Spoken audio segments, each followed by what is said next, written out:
Think you'll have to pay way more I to have actually talk arrived to for him? my monthly streamer therapy appointment. Do I need to fill out any paperwork? Okay, for the next 10 minutes, you can trauma dump and I won't yell at you. How about that? For the next 10 minutes, you can trauma dump in chat and I won't yell at you for trauma dumping.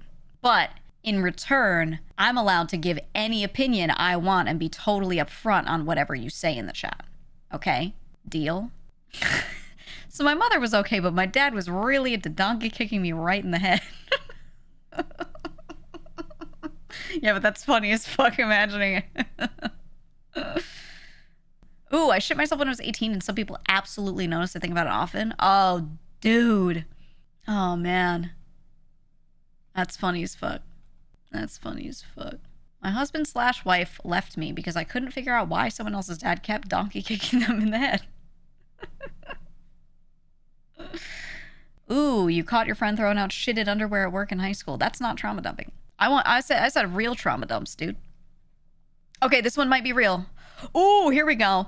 All right, I'm surrounded by creatives and hardworking people, but I've landed myself a trade job that's allowed me to coast financially in between now and when I end up in the ground. Got it. I keep trying to work myself up to doing something cool and creative, but never find the energy. I don't know if I just need to discipline myself or if I actually need a psychiatrist, but that feels like defeat.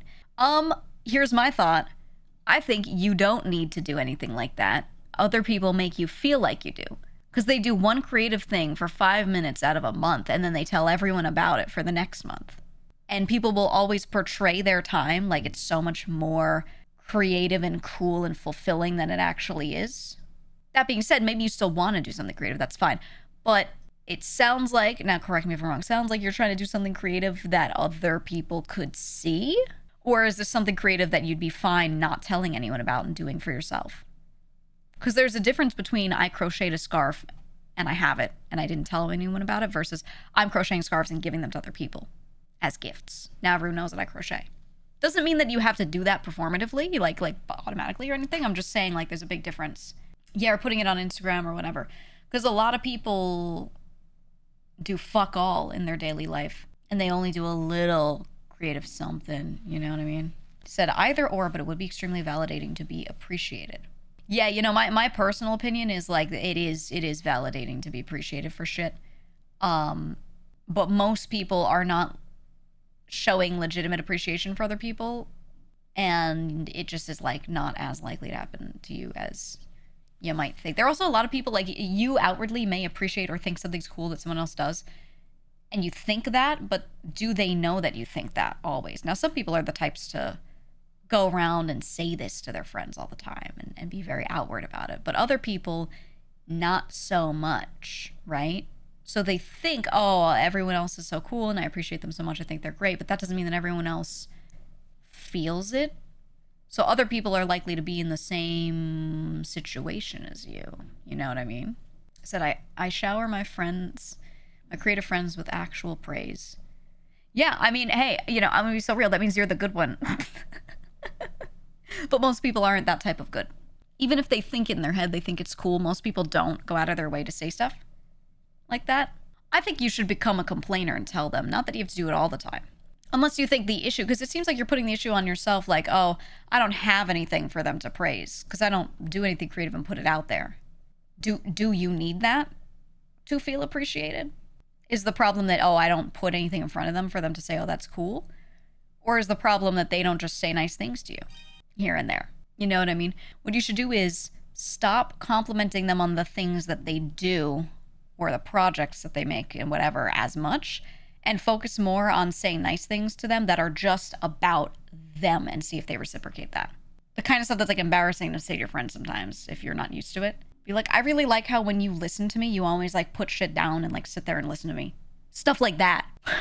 You don't keep your hands busy. You actually put your phone down. You like look at me. You know, if you have like a friend who does like little things like that, appreciate them for that stuff verbally and see if they return it. And that can really alter your life because people tend to kind of give back what you give them. So if you're looking for something, see if, you know, that helps. Because sometimes even if you're still searching for like a thing to do, just having that helps you appreciate yourself and your time more and puts you in a better space, if that makes sense. I know he's saying he needs a hobby. I get that. I'm just saying this is something you can also do because it seems like, yes, you want a hobby, but also you would love it additionally, like it being seen. And I'm saying you can feel seen without the hobby while you're still searching for that. You know what I mean? Which may make you feel better. And maybe if you feel better in general, you'll get more motivation, more time, more energy to be like, maybe I will do this little thing. You know what I mean? Because when your mood is up, and you end up being more capable of doing more shit. Know what I mean? So it's just a small change you can make to help yourself a little bit. Okay, we got a new one. I think about the fact I'm 24 and I've yet to move out of my parents' home, paying rent and bills. I don't have a degree and working a job starting as a front desk clerk. Feel like I'm going nowhere, and at times I feel like I'm never going to move out or even move up in the world. I see my friends graduating college or even pursuing dreams, and I just feel stuck, but always make sure to give my friends encouragement to move forward because of my fear of letting that show. Okay, brother, 24 is young as fuck. You should not be moved out unless you're making crazy money. Stay at home as long as you can. 24 is so young. Genuinely, when you are older and look back, you're going to be like, holy shit, I was so young. But it's all about perspective. When you're there, it doesn't feel like that, you know? It's fine to not be moved out. It is economical. People who are moved out are putting themselves in a situation where they're struggling just cause. And if you have an okay relationship with your parents, stay home. You said I don't have a degree. Well, a lot of degrees nowadays are useless, so don't feel so bad about that. You said you're working a job starting as a front desk clerk. That is good. That is quite good. I don't know how much it pays good, but, you know, the job itself is good. I will say that's an easy into going for hospitality type roles, maybe working in hotels in the future, things like that. Think about the different lines that can turn into and see if there's certifications for stuff like that. I have a lot of friends that don't have degrees and have amazing jobs because they focused on capability and certification rather than getting a degree. There are certain fields where the degree is needed, absolutely. But you can get yourself into positions. You know, you can get yourself into positions by working the right lower level jobs, writing about them the right way on your resume, talking them up a lot, talking up your front desk clerk stuff like it's hospitality related, you know, things like that. And just really, really angling yourself, positioning yourself into the right thing. You know what I mean? I promise you, a lot of people that are graduating college are going to have a degree and they're going to be slamming themselves into a brick wall trying to get a job. At the moment, it's 23 an hour at property management. Dude, property management is an insane field. Insane field. You are in a really good position. Holy fuck. If you're at a property management firm and you're their front desk clerk, tell them you want to get into it. Start figuring out what you need to get licensing to be a realtor and just start trying to take those classes. Start studying for those because you can just do that. They might pay for your certs. Property management itself can be really lucrative. Just start talking to the people you work with. Be so nice to them. Tell some of them, you know, hey, I'm really glad I got a job here because I was kind of interested in doing things related to property management. I don't know how to get into it, though. You know, what's the right path? And just brother, just talk to them and tell them you're so interested. Okay, property management is great, and you do not need a degree to do a lot of the work there. It's about being able to be personable, being able to understand the industry. Just Google is your best friend. Google's your best friend. Look up, you know what I would do? Look up the people who work at the place that you're a front desk clerk for. Go find their LinkedIn or you know, whatever you can, and look at where they've worked in the past. Look at their career histories. Look at if they have certifications, everything, and just start researching if you can do any of that yourself. And 23 an hour is good, yeah, at your age. To be like, oh yeah, I just started this thing. That's great. Actually great. But yeah, definitely like you're actually in a really good spot. And the best advice I can give to someone around that age is just so simple. Look for opportunity around you. It does not matter what you want to do. It does not matter what you want to do. And don't hold on to pipe dreams and things. Look around you, and if there is an opportunity to get into something, you take that opportunity. My friend's dad does this thing and wishes he has apprentices for this one trade, and he voiced it one time. Okay, that's an opportunity. If you walk up to him and go, hey, you know, I actually really want to do that thing, great. Everyone's going to take someone they know or someone who's like in their circle over some random person they don't know, because everyone wants to help their people and the ones around them. So you take those opportunities. Dude, Oshi, that's so true. Same. You said utilize your connections. Don't have a chip on your shoulder about getting help from family and friends. This is the one thing I would tell my past self other than buy Apple stock.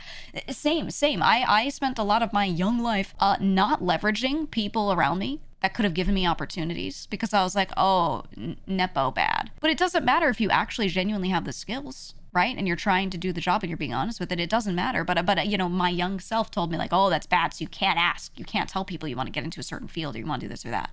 And I missed certain opportunities. I know for a fact if I had taken them, I could have done so much in those things or earlier or whatever. So genuinely, don't think about it. Just go straight into it. Yeah, it's just networking. It's just networking. And maybe those people can't give you anything, but they can give you information. Because the biggest thing that all college graduates don't have right now, unless they've done tons of internships, but the biggest thing they don't have right now is they don't have any experience that they've absorbed from the people around them because they haven't been in work environments. They don't know anything about these industries. They've just been on a campus being told some information that might help them later. Much better to ask for help than be stuck in a hole needing that help without access to Very it. true, very true. But yeah, so if you're young and you're in a workplace and you're like, oh, I don't have a degree, well, start talking to everyone in your workplace, you know, and absorbing from everyone who's older than you and just figuring out what's there, you know, is there anything that I can leverage here? And if not there, hey, parents, do you have any friends that need someone for some shit? You know, like literally just asking and just seeing if there's some way where you can kind of genuinely like weasel into something, but in an honest way. Networking. It's the best thing you can do for yourself. And I don't know why, but people online will just be like telling each other that this is all bad. And then everyone just has this weird social like thing in their brain. Like, oh, I can't do this. I will become GEEGA or else. Now. So a lot of higher education can be very theoretical. So they need the work experience too on top of that. I just every bit of information and knowledge I've picked up in a workplace has been so much more valuable than the basics I learned in school. And the stuff I learned in school was not valuable. But I could have just thrown myself into the deep end in a workplace and learned it just fine, you know? Now, some of what I studied was really specific and, you know, obviously go to school for it. But even then, it was only a small part of a bigger whole, you know? You know what I mean? What's the option if you already trained for a field/degree and need specific types of work to do to create a portfolio?